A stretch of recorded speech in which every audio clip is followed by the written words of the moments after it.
بسم الله الرحمن الرحيم.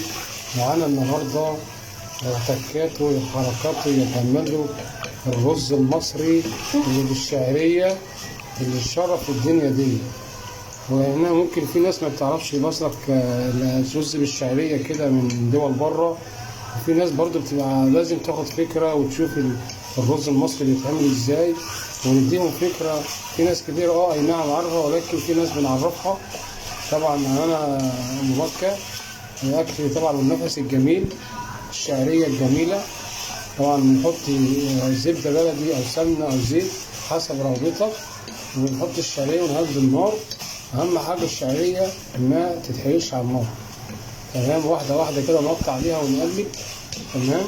نكون محضرين الرز جنبنا منضفينه ونغسله، ونحط بقى الشوربة بدل المية. في ناس كتير قوي تقعد تقول لك هنحط مية وماجي والكلام ده، لا، ممكن نحط شوربة لحمة شوربة فراخ، أي شوربة تدي طعم، تمام. وبنقلب كده الشعرية لغاية ما تحمر كده اهو، تمام.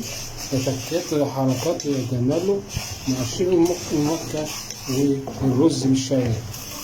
واحدة واحدة. يا سلام يا سلام يا سلام على التكات والحركات والجمال يا ام مكة، وتسلم ايدك. يا سلام يا سلام، ايه الحلاوة دي يا ام مكة والنفس الجميل.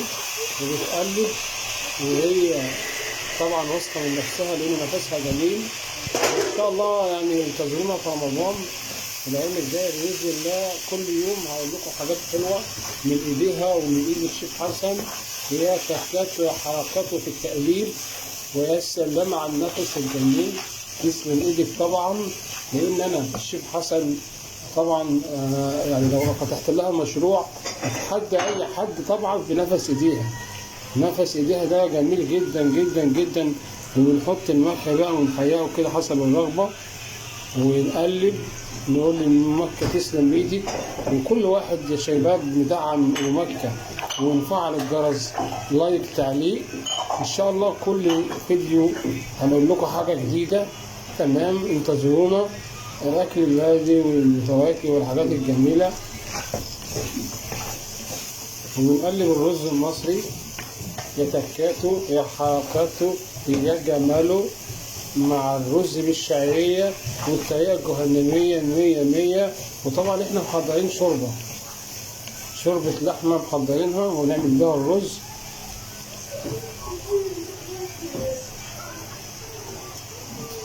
ماشي ماشي ماشي. يا سلام على التكات والحركات، ايه الجمال، ايه الجمال ده يا ام مكة. بس كده. وطبعا بتقلب يا تكاته يا حركاته يا جماله. وطبعا انا هنا يعني واخد على الكوميديا، واخد على الابتسامة. بنوصل للناس كده حاجات جميلة بالطريقة الجميلة.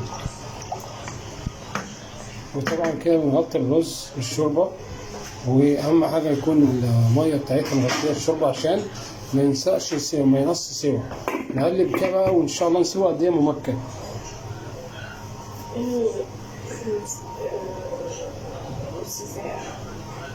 نص ساعة كده مع التوطية في النار ونتابع. وبإذن الله انتظرونا في كل يوم جديد، وبإذن الله كل مرة كده هنقول لكم أكلات شكل.